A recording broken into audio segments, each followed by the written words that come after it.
여러분, 김재구입니다. 제가 이 시간 전에 그 더 탐사가 한동훈 장관님 아파트 무단 침입을 했다 속보로 보내드렸습니다. 지금 보니까 이제 천천히 그 내용들이 나오고 있는데요. 이거 완전히 있을 수 없는 일을 했다는 건 사실입니다. 왜냐하면 그 더 탐사 그 4명인가요? 이 아주 일당들이 그 한동훈 장관 집 앞에 온 택배 물건까지 뒤지면서 생중계를 했다는 데서 더욱 더 놀라운 일이 벌어지고 있다, 이런 말씀을 드리면서 조목조목 오늘 있었던 모든 사실, 그 사건을 제가 여기서 아주 디테일하게 말씀을 드리겠습니다. 한동훈 법무부 장관을 스토킹했던 혐의로 수사를 받고 있는 중이죠. 더 탐사 일당들이. 그런데 사실은 이분들이요, 친민주당 유튜브 채널로 널리 알려진 더 탐사 관계자들이라는 점에서 더욱더 화가 나는 것이죠. 아주 집단으로 한 장관님 아파트를 침입하고 또 택배까지 뒤지면서 생중계를 했다는 데서 이분들의 그 의도가 우리 윤 정부 한동훈 법무부 장관님을 완전히 아주 대한민국 국민에게 각인시키는 그런 못된 짓을 했기 때문에 김재구 TV에서 김재구가 계속 이렇게 열을 내면서 말씀을 드리는 겁니다. 아니, 가족만 두고 집을 비운 사이에 이런 일을 당한 거 아니겠습니까?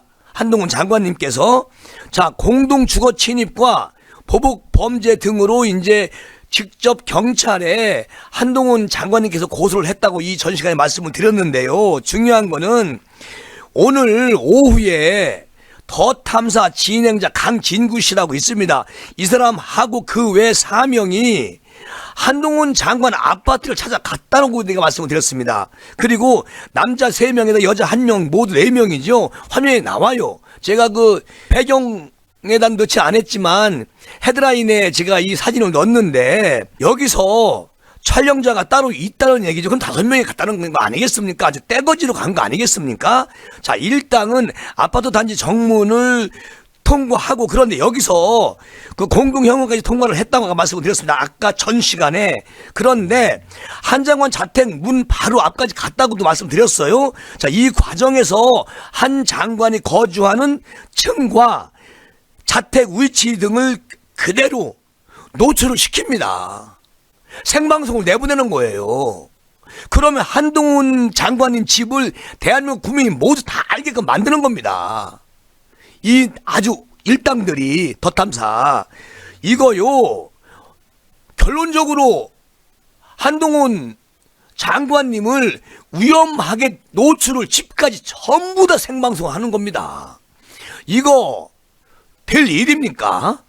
저는 이 더 탐사가 가장 큰 문제지만 민주당에서 이런 걸 가지고 그냥 지금 아무 소리 않고 있다는 자체만으로도 이거는 민주당 국회의원들, 움직이는 헌법기관이 대한민국의 국민이기를 거부하는 거 아닌가, 이런 생각까지 들 정도입니다. 자, 이들은 말이죠, 배를 막 눌러요.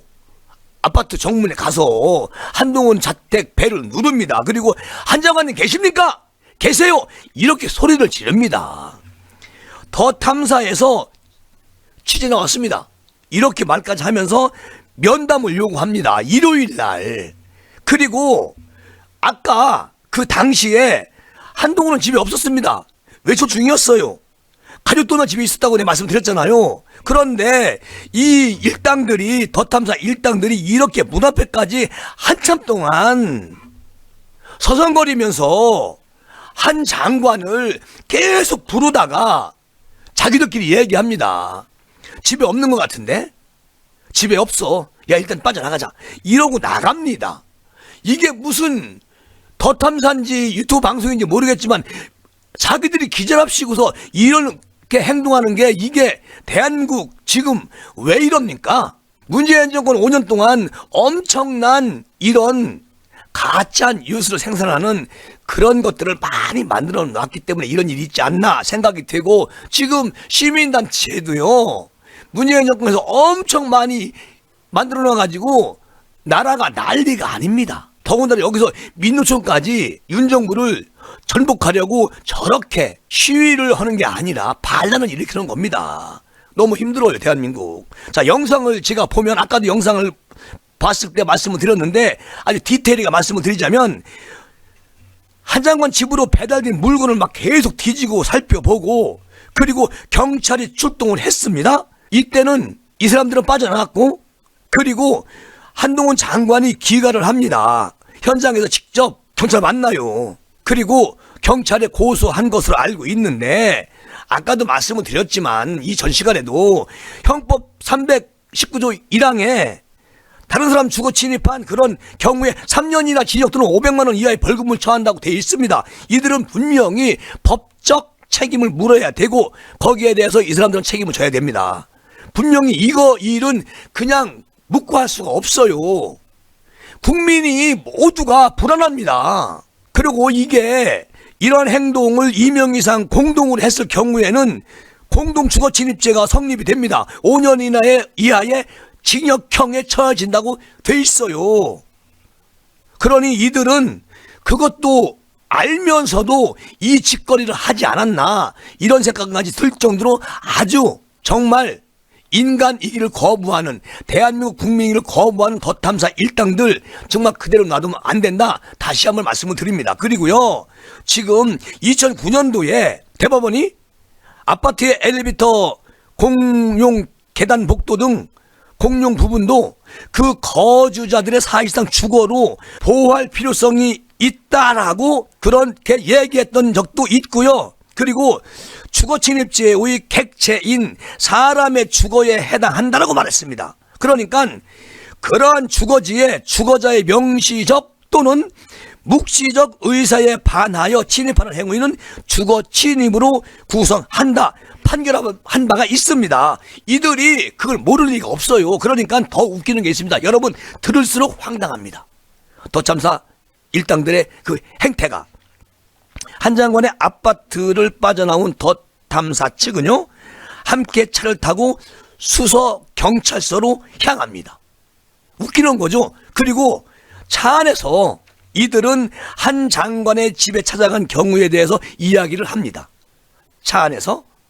그리고 한 장관이 언론에 알려진 자택과 다른 곳에 거주하고 있다는 제보를 확인하고자 직접 자택을 찾아갔다는 것입니다. 그러면서 이 일당들이 자신들이 공동현관을 통과하지 못하고 있자 한 입주민이 열어주겠다고 하면서 비밀번호를 눌러줘가지고 공동현관을 통과했다고 주장을 합니다. 그러면서 당시 상황을 상세하게 차 안에서 설명을 해요. 자, 다만 이들이 공개한 한 장관 자택 방문 생중계 영상에는 이 같은 내용이 포함되지 않았습니다. 기가 막힌 일이죠. 거기다가 또 한 장관 집 앞에 쌓인, 아까도 말씀드렸지만 택배가 특정 온라인 쇼핑몰에서 주문한 제품인데요, 택배 수취인이 전부 한 장관의 아내 이름으로 되어 있다면서 한 장관은 온라인 쇼핑을 잘 안 하나 봐, 이런 말까지 주고받습니다. 자기들끼리요. 그리고 한 장관은 주로 이름 없는 머플러 같은 걸 하던데 이것도 우리가 파보고 있다, 이런 말을 하면서 아내 이름으로 쇼핑할 수도 있다는 등의 대화를 계속 나누는 그런 과정도 밝혀졌습니다. 특히 그 덧탐사 강 씨라는 사람은 한 장관이 아마 덧탐사 취재인의 집에 방문했다는 이야기를 알게 되면은 가만히 있지 않을 것이다, 이런 말까지 합니다. 자기들끼리. 그리고 우리는 불법적인 방법으로 접근하지 않았다. 이번엔 고소나 신고를 신중을 기해달라고 이렇게 경고까지 하는 이 깡패 같은 집단, 이들을 우리는 그냥 두고만 보고 있어야 합니까? 그리고요, 덧탐사 일당의 보복 범죄 혐의도 성립이 됩니다. 이 전 시간에 말씀을 드렸지만 성립이 돼요. 이전 시간에는 팩트만 말씀드렸습니다. 이번에 제가 아주 소상하게 말씀을 드리고 있는 것이죠. 그리고 덧탐사는 지난 9월 달에 한 장관 퇴근길에 1개월 가까이 스토킹한 혐의로 고소를 당해가지고 현재 수사받는 중이라고 이전 시간에 말씀을 드렸지만 말이죠. 자, 덧탐사 측은 수서경찰서를 찾아가서 이런 얘기를 합니다. 그런데 더 탐사가 수서 경찰서 찾아간 모습도 생방송으로 내보냈다는 게 참 웃긴다는 얘기죠. 자기네 유튜브에 생방송으로 내보냈다는 거예요. 자, 이들은 문이 닫힌 경찰서 정문 너머로 한 경찰관을 향해서 오늘 아침에 저희 기자 집에 찾아와서 전화를 하면서 나오라고 한 이유가 뭐냐 따지러 간 거예요. 그런 쉽게 말해서요, 이거는 말이 안 되는 게, 자, 한 장관님 무단 침입하고 그리고 경찰서를 향했다고 말씀드렸잖아요. 자, 그러면서 무슨 근거로 찾아왔는지 확인하러 왔다 막 따지고 막 난리를 핍니다. 경찰서에 가가지고. 이 정도로 대한민국이 망가지고 있다는 거예요. 얼만큼 문재인 정권 5년 동안 저런 사람들을 저렇게 많이 키워가지고 윤 정권 들어오자마자 이렇게까지 때를 쓰는 그런 대한민국 유튜버들, 1인 방송자들이 문제가 있다는 겁니다. 자, 그러면서 압색 나왔으면 압색 영장을 보여주고 압색을 나왔다고 말해야 하는데 그런 말도 없이 그냥 나오라고 하지 않았냐? 경찰한테 쫓아가가지고 수서 경찰서에 쫓아가가지고 이렇게 퍼붑니다. 패대기를 쳐요. 그러면서 얼마나 긴급한 상황이라고 일요일날 압색까지 진행하나? 경찰을 막 따져. 그리고 우리가 법무부 장관을 취재하기 위해서 추적한 게 스토킹이냐? 지금 뭐 하는 거냐, 경찰? 야, 이 사람들 완전 깡패죠. 대한민국은 이런 사람들을 가만히 놔두고 보고 있으면 안 된다는 거예요. 아무리 민주당 국회의원들이 의석이 많고 5년 동안 문재인 정권이 이렇게 대한민국 국민들을 갈라치게 해놓고 그만두었을 지연정, 지금 우리 윤 정부에서는 이거 따끔하게 정리해야 됩니다. 그리고 한 장관 측이 지난 9월 28일 퇴근길에 자동차를 미행하는 등 스토킹을 해서 경찰에 고소장을 냈습니다. 그럼 경찰은 한 장관의 주거지 인근 CCTV 등을 분석을 했어요. 더 탐사 기자들을 피의자 특정을 했습니다. 자, 해당 기자와 더 탐사는 한 장관 관련 제보를 확인하려는 취재 활동이었다고 말을 하면서 스토킹 혐의를 부인하고 있잖아요. 수서 경찰서는 해당 기자에 대해서 지난 4일 날 오후에 피의자 신분으로 소환 조사를 했습니다. 그런데 이들이 오늘 쫓아가가지고 이렇게 압색을 나왔다는 둥, 왜 왔느냐는 둥, 자기들은 한동훈 장관님 자택에 무단 침입을 떼거지로 해놓고서 경찰서에 가서 싸우러 갔습니다. 세상에 대낮에, 그것도 일요일날 대낮에 이런 일이 벌어진다는 자체가 대한민국 법치국가입니다. 경찰분들 정신 차리시고요. 이거 따끔하기가 아니에요. 이거는 감옥 갈 그런 범죄를 저지른 겁니다. 아니, 한동훈 장관은 물론이요, 지금 대한민국 윤 정부의 국무위원들 제대로 집에 가서 잠을 자겠습니까? 이렇게 집까지 전부 다 파헤쳐가지고 온통 전 세계로 유튜버로 한동훈 장관님 집을 그대로 내보내는 이런 몰상식한 집단들을 그대로 놔둬야 되느냐? 안 됩니다. 이거는요, 국민들이 들고 일어나야 돼요. 맨날 광화문, 여의도, 민주노총 또는 뭐 촛불 시위 이런 걸로 계속 때리고 있는데, 언론도 신문도 이걸 대서특별로 내보내고 있는데 이거 우리 윤석열 정부 전복하자는 겁니까? 이거 언론도 좀 자중해 주셔야 되고 정말 참 답답합니다. 오늘 일요일 날 모처럼 장관님 좀 쉬려고 했는데 이렇게 더 탐사 일당들이 쳐들어가가지고 이렇게 해코지를 합니까? 정말 참 암담합니다. 걱정입니다. 그리고요, 자, 한동훈 검사장님 오늘 수거 침입 당했는데 제가 속보로 내보내고 다시 부연 설명을 하기 위해서 이번 시간에 제가 디테일하게 내용을 그대로 우리 TV 김재구 구독자님들에게 보고를 드렸고, 자, 오늘 또 이런 일이 있었습니다. 성남시 의회도 놀랬다는 거예요. 그 회의록에 적힌 정진상의 파워 대단하더라. 그 내용을 좀 제가 말씀드릴게요. 여러분 깜짝 놀랄 일입니다. 자, 이재명 대표의 최측근인 이 진상 중에 진상 정진상이 구속되면서 민주당이 급속도로 어수선해지고 있습니다. 자, 정진상은 이재명 후보 20년직이라는 점에서 그의 구속이 당에 미치는 파장, 김용 구속대와는 또 다른 평가가 나오고 있죠. 무슨 얘기냐? 두 사람은 검찰의 표현처럼 오랜 정치적 공동체입니다. 그리고 단순히 오래 일했고 정진상이 항상 지근거리에서 이재명 대표를 도왔다는 것만으로는 두 사람의 관계가 다 설명할 수가 없어요. 자, 무슨 얘기냐? 이재명 대표하고 정진상이가 2000년대 초반에 시민운동을 하다가 처음에 연을 맺은 것으로 오늘 밝혀졌는데요. 그 이후에 이재명 대표가 성남에서 변호사 사무실을 개업을 했습니다. 그 개업했을 당시에 정진상을 사무장으로 일을 맡겼습니다.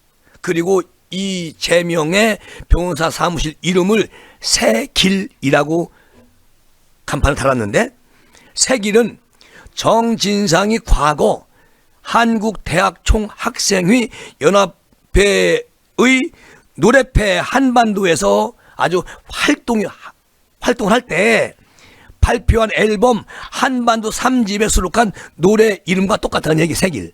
그런데요, 이게 우연의 일치일 수도 있지만 당시에 성남시 시민사회에서는 어떤 얘기를 하느냐, 변호사 사무실 이름을 이 노래 제목을 따왔거나 아니면 사무실 이름을 차용하여 노래를 지을 정도로 이재명, 정진상 친분이 엄청 두터웠던 것이 아니냐, 이런 관측이 정설처럼 여겨져 왔다는 겁니다. 그러니까 검찰이 말하는 정치적 공동체가 정확히 맞고요. 당시 이 두 사람은 잘 알고 지내던 성남시 한 관계자가 이런 말을 해요. 처음에는 사무실로 들어오는 사건이 없어서 직원의 월급도 못 줬는데 정진상 실장이랑은 계속 일을 하더라. 다만 민주당 측에서는 보도 자료를 통해서 정 실장이 사무장으로 일한 적이 없다, 이렇게 주장을 하고 있죠. 그런데 지금 제가 바로 이 앞전에 말씀드린 부분, 이 두 사람은 2000년도부터 둘이 한 몸이 되어서 일을 했다는 거예요. 그리고 이재명 대표가 정치권에 뛰어든 후에 이 두 사람은 그야말로 뗄래야 뗄 수가 없는 그런 관계로 돈독해졌다는 것이고요. 특히 2010년에서 2014년 성남시장 선거, 2017년에서 2022년 대선, 2018년 경기도지사 선거, 2022년 대선 보궐선거, 재보궐선거, 요거는 계양구 국회의원 배지 훔쳤을 때 등 이재명 대표가 굵직한 정치 행보를 보일 때마다 정진상은 지근거리에서 정책실장, 비서관 등 공직자리 취임과 퇴임, 재임용을 반복하고 계속 함께 붙어 있었어요. 지남철처럼. 자, 검찰은 이런 오랜 관계를 두고 정 실장에 대한 압색, 영장의 두 사람 관계를 정치적 공동체라고 표현을 한 것이죠. 정확한 팩트로 적시를 기재를 한 겁니다. 자, 검찰의 표현이 일종의 레토릭이라면 과거 성남시의회 회의록 등에서는요, 엄청난 기록을 오늘 봤어요. 나왔습니다. 두 사람의 관계를 보다 구체적으로 언급하는 그런 시의원들의 성토를 어렵지 않게 찾아볼 수가 있었습니다. 성남시에 기록된 내용들을. 이들은 시청 6급 직원에 불과했던 정진상이 이재명 당시 성남시장을 등에 업고서 사실상 청횡을 하고 있다는 취지의 질의를 시청 관계자들에게 다음과 같이 했다는 거예요. 누가? 정진상이가. 6급 정진상 정책실장이 의전 팀장 밑으로 조직표에 들어가 있는데 지구인은 정책실장으로 표기하고 있단 말이에요. 그러면 성남시에 이런 직책이 어디 있고 이렇게 쓰는 경우가 어디에 있습니까? 의문이죠. 그러니까 별정직 6급 직원이 정책실장이라는 직위를 사용할 수가 있습니까? 그게 있어요? 나는 도대체가 이런 조직 처음 봤어요. 그리고 근데 성남시 조직에서 정책실장이라는 조직이 있어요? 없다는 겁니다. 그러니까 쓰는 것을 그대로 묵인하고 계속 유지하고 있다는 얘기죠. 자, 2010년 9월에 행정계획위원회 회의 당시에 최윤길 성남시장의 발언입니다. 자, 들어보세요. 그분이 정진상이라는 분이지요? 물음표. 그러면 지금 성남시의 모든 정책이 정책 비서 그분에 의해서 다 결정이 나고 이루어집니까? 물음표. 거기만 얘기해 보세요. 그러니까 최윤길 성남시 의원이 지금 싸움을 하고 있는 겁니다. 그러고 모든 것은 다 거기를 걸쳐야 되지요. 거기는 정진상이에요. 그래야 시장님한테 결심을 받을 수 있는 거죠. 물음표. 자, 중간 생략하고요. 정책에 대해서 비서라는 분이 이렇게 해서 주도권을 쥐고 이렇게 했었냐는 얘기예요. 자, 2011년 2월 달에 도시건설위원회 회의 당시 강한구 성남시 의원도 이렇게 발언을 합니다. 의원이 요구하고 당연히 비서실도 예산이 수반되기 때문에 당연히 올 한 해 비서실의 업무 방향이라든지 물어볼 수 있는 것이니까 오시라고 해보세요. 나는 정진상이라는 사람을 이름은 들어봤는데 얼굴은 몰라. 가능한지 확인 한번 해봐. 이것을 박건종 성남시 의원이 2012년 2월 달에 행정계획위원회에서 회의 시간에 이렇게 말했다는 겁니다.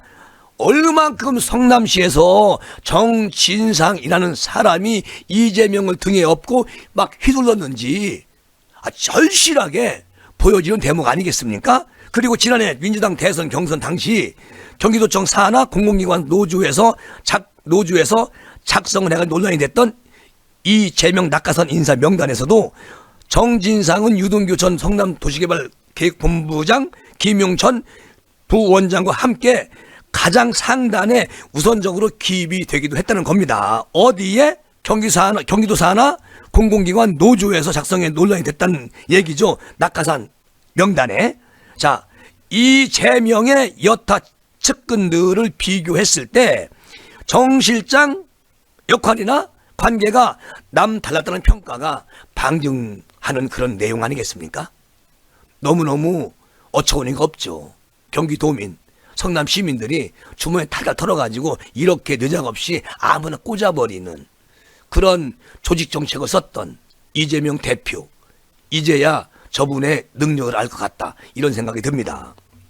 현재요, 정진상은 2013년 2월부터 2020년 10월까지 이른바 대장동 일당에게서 각종 이것저것 뇌물을 1억 4천만 원 받은 것으로 해서 지금 기소가 됐고 구속이 됐습니다. 어쨌든 검찰은 지난 11월 9일 날 정진상 자택 및 사무실 압색을 진행했는데 해당 압색 영장엔 이재명이라는 단어가 102번 등장을 합니다. 그리고 진상 측은 정진상 측은 지난 11월 21일 법원에서 구속 적복심 청구를 했는데 기각이 됐고 지금 이 혐의로 수사 중인데 검찰 관계자는요 지난 11월 22일 날 기자를 만난 자리에서 이런 말을 하지요. 이재명 측근들이 힘을 행사하는 걸 알았는지 조사해야 되지 않겠나. 그리고 당연히 조사해야 된다. 피의자 정진상에 대한 수사가 필요하다는 것이고 향후 누구로 수사할지 확인하기 어렵다. 자, 진상이를 수사하는 과정에서 이재명을 소환해가지고 물어볼 게 많다. 소환하겠다는 거죠. 자, 이렇게 진행이 되고 있다는 얘기고요. 정말 참 무서운 세상이다. 그런 생각이 듭니다. 이들이 이재명 방탄용으로 완전히 국정조사 그 이태원 참사를 소환해가지고 이재명 살리기에 목숨을 걸고 있는 건 사실입니다. 자, 이 국정조사가 시작되면 말이죠. 그 이재명 사건은 묻히게 하고 이태원 참사를 부각시켜서 그걸로 대한민국을 쓰나미처럼 뒤집어 엎겠다는 민주당의 계산인데요. 그거 천만의 말씀 만만의 콩떡입니다.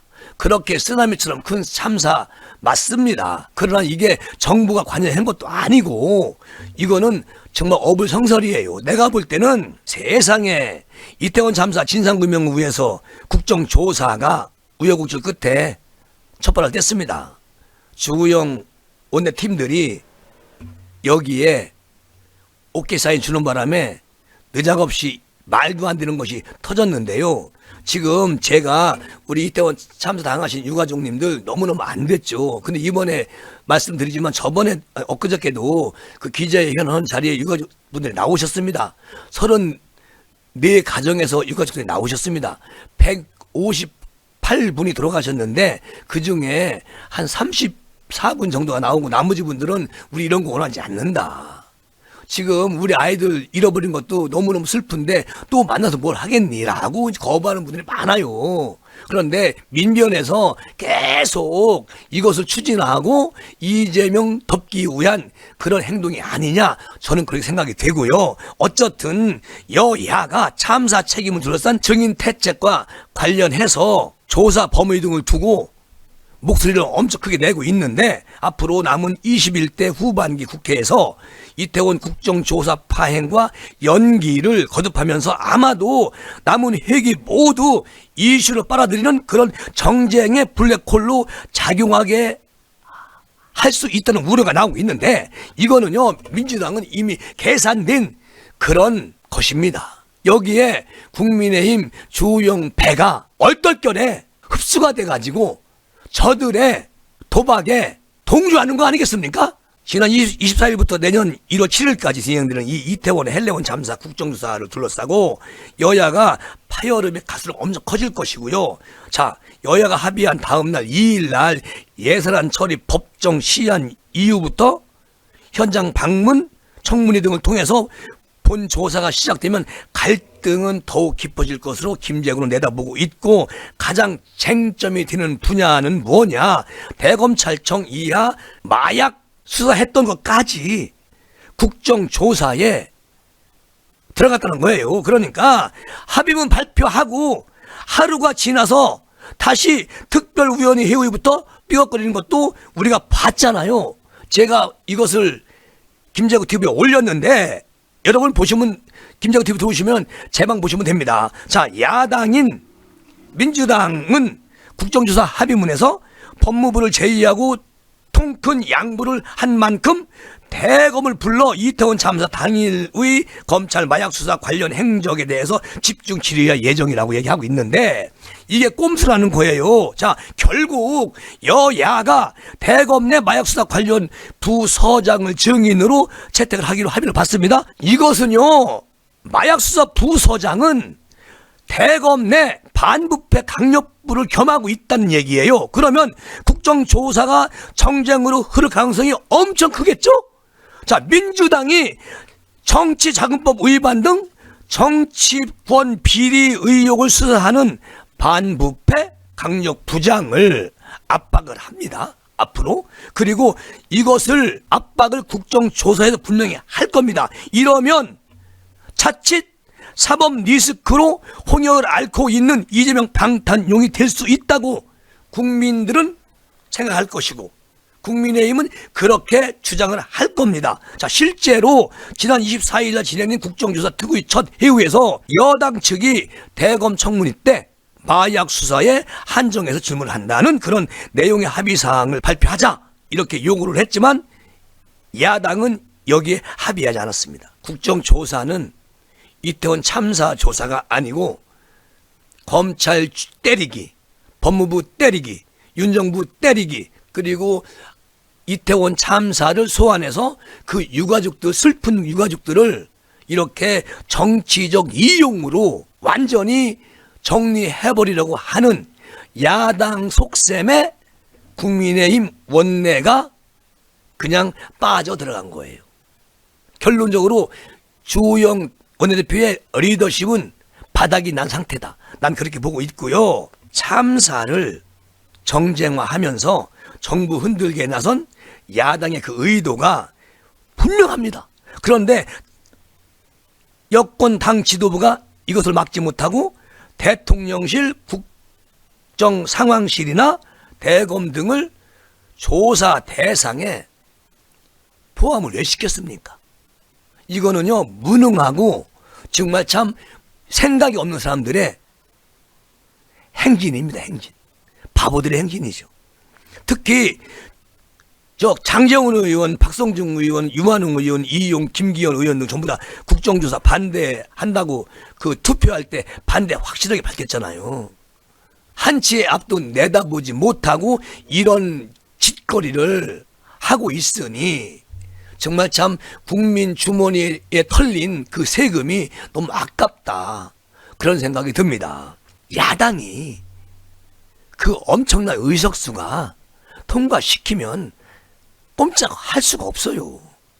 그런 걸 뻔히 알면서 주영호가 대통령도 조사해야 되고 대검차도 조사해야 되고 여기에 합의 썼다는 자체만으로도 저분이 어떤 생각을 하고 있는지 도대체가 나는 상상이 안 간다. 정말 참 납득이 안 간다. 이런 생각이 들고요. 어쨌든 지금 민주당은 성역 없는 증인 채택을 강조하면서 자 일각에서는요 대통령 부부의 멘토라고 불렸던 그 역술인 천공을 국정조사 증인으로 나오게끔 한다는 거예요. 민주당 패거리들이 아니 이 천공인인지 개뿔인인지 이 사람은 아무런 관계도 없어요. 약간 이 노인네가 정상은 아니거든 내가 봤을 때. 근데 이런 사람들을 증인으로 불러가지고 또 국민에게 또 무엇을 어떻게 하려고 저렇게 하는지 완전히 웃기는 깡패 집단 같다. 이런 생각이 들고 실제 천공이라는 사람이 유튜브 채널에서 해가지고 뭐 이태원 참사에 관련해서 우리 아이들이 희생을 보람되게 하려면 이걸 교회로 잘 써서 세계에 빛나는 일을 해야 된다. 이런 말을 해서 내가 방송해드렸단 말이죠. 이런 내장없는 노인네를 국정조사에서 소환해가지고 국회에서 뭘 물어본다는 겁니까? 이게 말입니까?